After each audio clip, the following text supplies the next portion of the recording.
एक 15 साल का बच्चा जिसे कार चोरी करने के जुर्म में पुलिस वाले गिरफ्तार करते हैं। गिरफ्तार करके उसे कोर्ट लेके जाते हैं।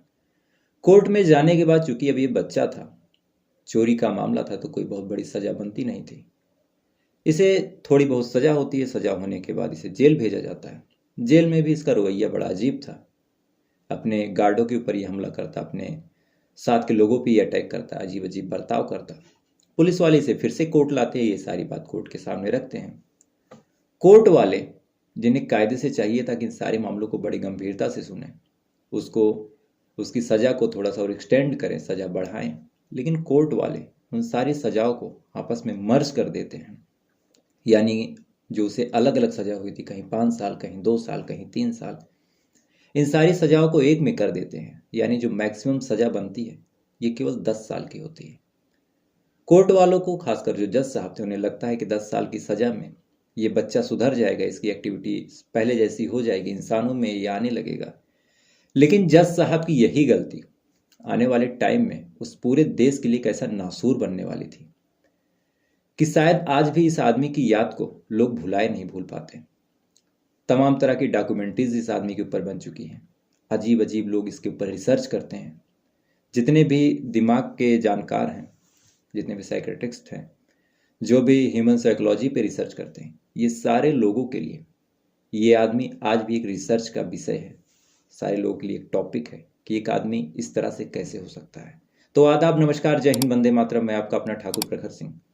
आज मैं जिस कहानी के साथ हाजिर हुआ हूँ, जिस सच्ची घटना के साथ हाजिर हुआ हूँ, ये कहानी एक ऐसे शख्स की है, एक ऐसे इंसान की है। कायदे से इंसान कहना भी गलत होगा, क्योंकि इस इंसान ने, इस आदमी ने जो कुछ किया वो शायद कोई इंसान नहीं कर सकता। कभी ये कुछ लोगों को मार देता है बलि के नाम पे, कभी ये अपनी ही बॉडी पार्ट्स को काटने लगता है, कभी ये किसी को गोली मार देता है, कभी अपने माथे पे कुछ अजीब सा लिखने की कोशिश करता है। कुछ लोग इसे पागल मानते हैं, कुछ लोग इसे बहुत होशियार मानते हैं। पूरे पूरे अमेरिका के मानसिक जो डॉक्टर हैं, दिमाग के डॉक्टर हैं, इसके ऊपर रिसर्च कर चुके हैं। इसके बाद भी इसके दिमाग के बारे में कोई भी कुछ खुल के कह नहीं पाया। कहानी साल 1986 की है। कहानी अमेरिका के कोलोराडो शहर की है। कहानी 1986 में जन्म लिए निको जेनकिंस की है। दरअसल निको का जो जन्म था एक ऐसे परिवार में हुआ जिस परिवार के लोग, चाहे निको की माँ हो, चाहे निको के पिता हो, चाहे निको की बहनें हों, ये सारे लोग ही अपने आप में एक हिस्ट्री सीटर थे। कोई ड्रग्स के मामले में नेशनल लेवल का क्रिमिनल था, कोई वेपन्स के मामले में था, कोई चोरी के मामले में था, कोई जालसाजी के चक्कर में जेल जा चुका था। यानी इसके परिवार में कोई ऐसा बचा नहीं था जो क्राइम से अछूता हो, जिसने क्राइम ना किया हो, जो कायदे की जिंदगी जीता हो। अब आप सोच के देखिए कि एक आदमी जिसका जन्म एक ऐसे परिवार में हुआ जिसमें सारे लोग क्रिमिनल हैं, सारे लोग अपराधी हैं, तो इस आदमी का जीवन कैसा रहा होगा। ठीक इसी प्रकार निको जन्म लेता है तो उसकी परवरिश उसी प्रकार से होती है। निको जैसे जैसे थोड़ा बहुत बड़ा होता है, निको के ऊपर उसकी परवरिश हावी होने लगती है। और महज 7 साल की उम्र में जब एक प्राइमरी स्कूल में इसका दाखिला होता है, जहाँ पे इसे बेसिक शिक्षा शायद मिल सकती थी, उस स्कूल में जब ये जाता है तो जाने के बाद कुछ दिनों बाद अचानक से बैग का जब रूटीन चेकअप होता है, अमूमन हर स्कूल में, शायद हमारे इंडिया में भी होता है कि जो टीचर्स हैं, जो प्रिंसिपल हैं, आते हैं, अक्सर बैग को चेक करते हैं, ताकि अगर कॉपी हो तो कॉपी चेक कर लिया जाए, फिर होमवर्क हो तो वो सारी चीज़ें चेक कर ली जाए। तो जब इसके बैग को चेक किया जाता है तो उसके बैग के अंदर से एक पिस्टल और एक शॉटगन निकलती है। अब एक 7 साल के बच्चे के बैग से पिस्टल निकलना, गन निकलना, प्रिंसिपल चौंकते हैं। चौंकने के बाद इसके माँ बाप से कांटेक्ट करते हैं, इससे पूछने की कोशिश करते हैं तुम ये गन लेके क्यों आए हो। प्रिंसिपल को लगता है कि, बाकी लोगों को लगता है कि जो इसके माँ बाप हैं, जो इसके गार्जियन हैं, इसके ऊपर बड़ा स्ट्रिक्ट एक्शन लेंगे, इसे डांटेंगे, फटकारेंगे। इधर जो निको होगा ये डर जाएगा। लेकिन इस चीज़ के उलट, चाहे वो निको हो चाहे उसके माँ बाप हो, इस चीज़ को बड़ी कैजुअलिटी से लेते हैं।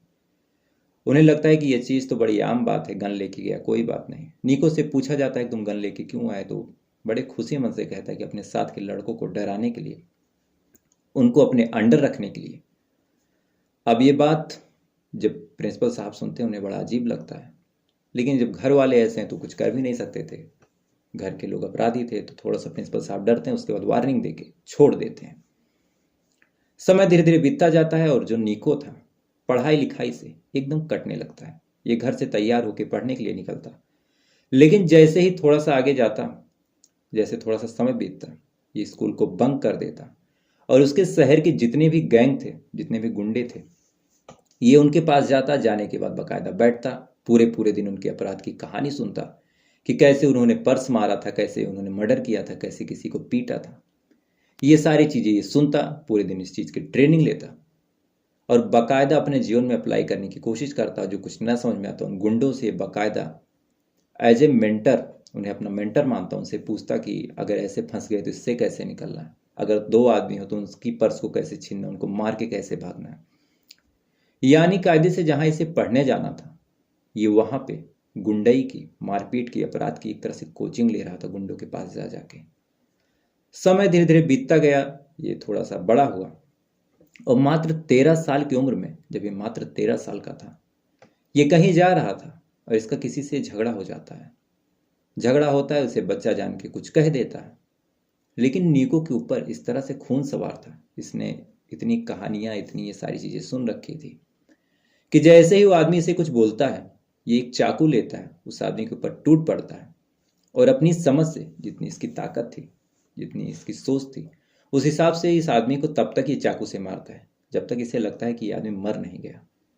बहरहाल उस आदमी की किस्मत इतनी अच्छी थी कि जख्म ज़्यादा गहरे नहीं थे, वो आदमी बच जाता है और निको फौरन वहां से भाग जाता है।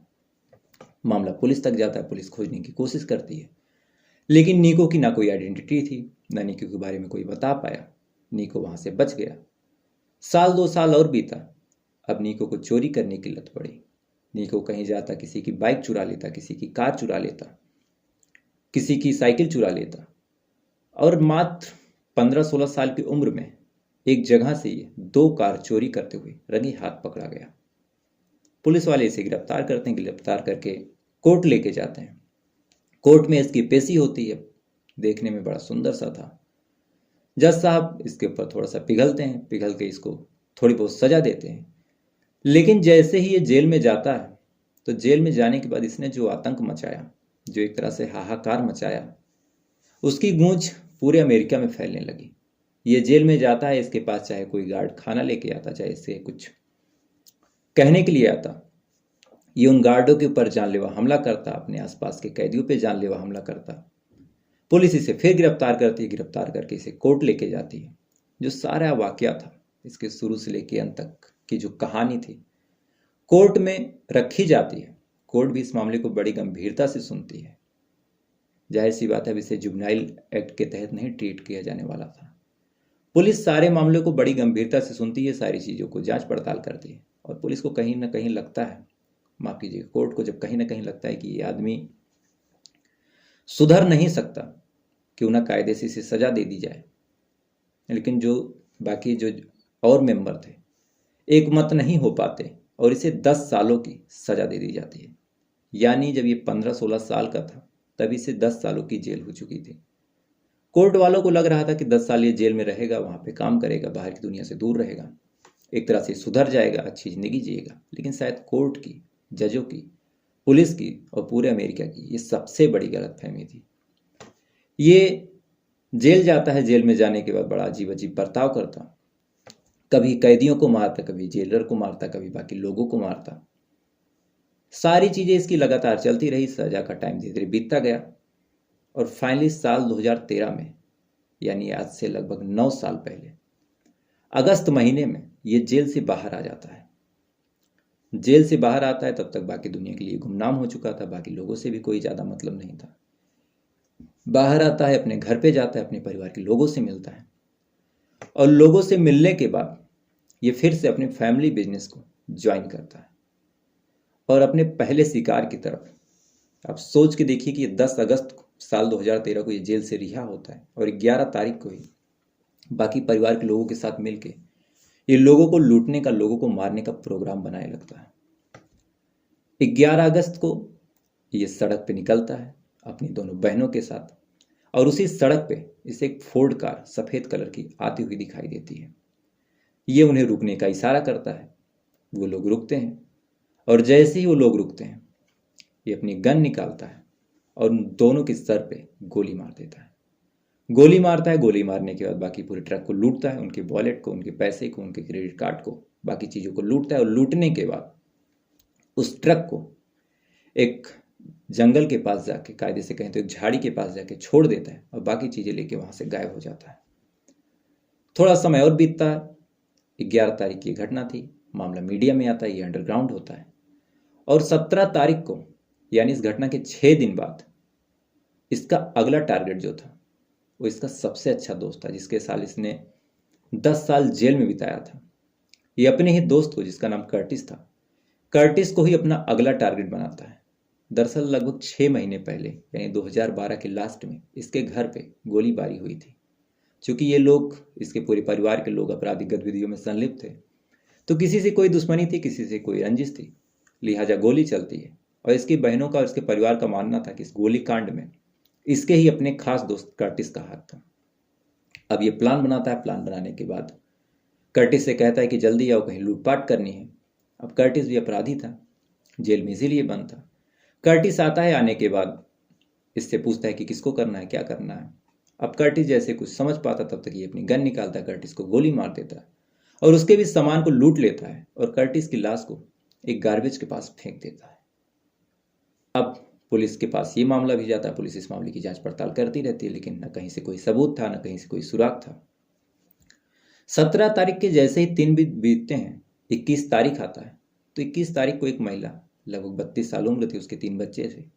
ये महिला भी अपने कार से आ रही थी। रास्ते में से नीको मिलता है, मिलने के बाद उसे रोकता है, रोकने के बाद फिर से अपनी गन से गोली मार देता है। बाकी सारे सामान को लूटता है, लूट के वहाँ से फिर 9-11 हो जाता है।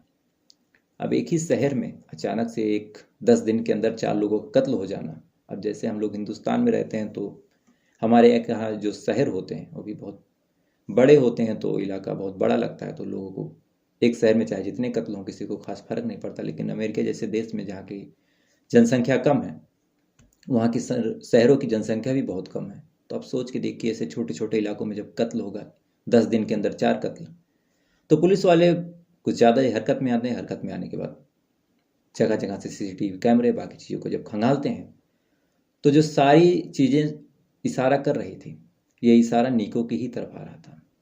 लिहाजा जब पुलिस आती है, नीको को गिरफ्तार करती है, गिरफ्तार करके इसे जेल भेजती है। और साल 2013 में ही, जो अभी मात्र 10-15 दिन पहले ही छूट के आया था, ये फिर से जेल जाता है। और जेल में जाने के बाद इसने जो कुछ किया, ये आज भी अपने आप में एक सोचने की बात है, आज भी अपने आप में एक चर्चा का विषय है। दरअसल जब ये जेल में जाता है, जेल में जाने के बाद जब इसके ऊपर ट्रायल शुरू होता है, और जिस हिसाब से इसने 4 कत्ल किया था, इसके जो भी पास्ट रिकॉर्ड थे, उन चीज़ों को जब कोर्ट वाले मद्देनजर रखते हैं, तो कायदे से इसे एक ऐसी काल कोठरी में रखते हैं जहाँ पे ना कोई आ सके, ना कोई जा सके। 15-15 मिनट पे गार्ड आके मुआयना करते, सारी चीज़ें करते। लेकिन इसी बीच एक दिन जब गार्ड आते हैं, आने के बाद जब इसके दरवाजे को खटखटाते हैं, तो खटखटाते समय देखते हैं कि फर्श पे बहुत खून गिरा हुआ है। अब गार्ड्स को बड़ा अजीब लगता है कि इस तरह से जो आदमी जेल में कैद है, उसके रूम से खून निकल रहा है, क्या हो गया पता नहीं, ये मर गया या बच गया। अगर कुछ हुआ होगा तो हम लोग की नौकरी भी चली जाएगी। लिहाजा पुलिस वाले फौरन दरवाज़ा खोलते हैं। खोल के जैसे ही अंदर जाते हैं, तो देखते हैं कि एक रेजर से, एक ब्लेड से इसने अपनी जीभ को 2 टुकड़ों में काट लिया था। ये चीज़ पुलिस वाले जब देखते हैं, उन्हें बड़ा अजीब लगता है। फौरन से उठाते हैं, उठा के मेडिकल में ले जाते हैं। जाने के बाद इसकी दवा होती है, सारा ट्रीटमेंट होता है। और फिर जब इससे पूछा जाता है कि तुमने अपनी जीभ को 2 हिस्सों में क्यों फाड़ा, तो ये बताता है कि मुझे सांप जैसा बनना था। पुलिस वाले बड़ा चौंकते हैं कि एक आदमी बचपन से ही अपराधी है, 4 कत्ल के मामले में जेल आया, उसके बाद यहाँ पे आके सांप बन रहा है, पता नहीं से सजाए मौत मिल जाए या फिर क्या हो, और यहाँ पे ऐसी हरकत कर रहा है। बहरहाल मामला रफा दफा होता, बात जैसे तैसे दबाई जाती है। लेकिन इसके ही जैसे कुछ दिन बीतते हैं, तैसे ही फिर इसके रूम से अचानक से खून गिरने लगता है। खून बाहर निकलता है। सारे लोग फिर से भाग के आते हैं, इसके दरवाजे को खोलते हैं, तो देखते हैं कि इस बार इसने अपने गुप्तांग को, अपने प्राइवेट पार्ट को एक अजीब डायरेक्शन में काट रखा था। अब फिर इसे हॉस्पिटल लेके जाया जाता है। पुलिस वाले इससे पूछते हैं कि तुमने क्यों काटा, तो कहते हैं मुझे अपने गुप्तांग को सांप जैसा बनाना था। अब पुलिस वाले फिर बड़ा चौंकते हैं, बड़ा अजीब उन्हें लगता है कि एक आदमी कुछ दिनों में से शायद सजाए मौत मिल जाए और ये अपने प्राइवेट पार्ट्स को काट रहा है। फिर जैसे तैसे थोड़ा सा समय बीतता है। समय बीतने के बाद फिर एक दिन अचानक से इसके रूम से खून गिरने लगता है। सारे लोग फिर भाग के आते हैं और देखते हैं कि अपने माथे पे 666, जो कि शैतान का प्रतीक माना जाता है उधर की कंट्री में, तो ये 666 लिखने की कोशिश कर रहा था, लेकिन ये शीशे में देख के लिख रहा था, तो ये 6 की जगह लाइन लिख चुका था। अब इसका ये प्रयास जब पुलिस वाले देखते हैं, फिर इसे हॉस्पिटल लेके जाते हैं, फिर इससे पूछताछ होती है। अब ये सारी चीज़ें चल ही रही थी। उसके बाद इसे कोर्ट में जब पेश किया जाता है, तो कोर्ट में जब इससे पूछा जाता है तुमने 4 लोगों को क्यों मारा, तो ये कहता है कि मैंने अपने गॉड के नाम पे, जिनकी मैं पूजा करता हूँ, अपने शैतान के नाम पे मैंने इन 4 लोगों की बलि दी है और मुझे अपने शैतान से मिलना है। इसके बाद इससे पूछा जाता है कि तुमने ये जो अपने माथे पे 666 लिखने की कोशिश की, या फिर जीभ काट दिया और फिर प्राइवेट पार्ट्स को काट दिया, इसके पीछे क्या लॉजिक है। तो इस पे ये बताता है कि ये सब मैं अपने शैतान को खुश करने की कोशिश कर रहा हूँ, और सारी चीज़ें, सारे रिचुअल्स अगर मेरे सही से हो गए तो शायद शैतान मुझे मिल जाए और शैतान की वजह से मैं बहुत ज़्यादा पावरफुल हो जाऊँगा। अब जज, बाकी लोग ये सारी बातें जब सुनते हैं तो उन्हें लगता है कि शायद ये कोई मानसिक रोगी है। अब मानसिक रोगी को कोई सज़ा दी नहीं जा सकती, लिहाजा अगर इसको सज़ा देनी है तो इसे मानसिक रूप से ठीक होना जरूरी था। अब जैसे ही ये बात लोगों तक जाती है कि एक 4 लोगों का कातिल एक अजीब अजीब ऐसी हरकतें कर रहा है, तो पूरे अमेरिका के जितने भी मानसिक डॉक्टर थे, दिमागी डॉक्टर थे, इन सारे डॉक्टरों की ड्यूटी इस आदमी की जांच पड़ताल में लग जाती है कि शायद इस अंदर इस आदमी के दिमाग में क्या कमी है, किस लिए ये कर रहा है, ये पागल है या फिर इसका दिमाग सही है।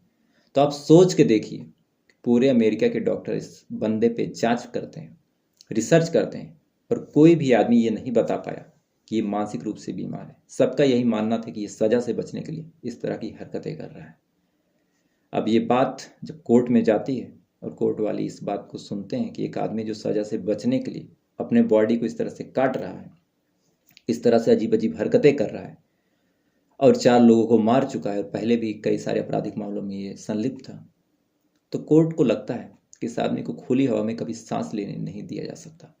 चूंकि ये बाहर जाएगा, बाहर जाने के बाद फिर लोगों को मारेगा। जो 10 दिन के अंदर 4 लोगों की हत्या कर चुका हो, ये आदमी बाहर रहने लायक नहीं है।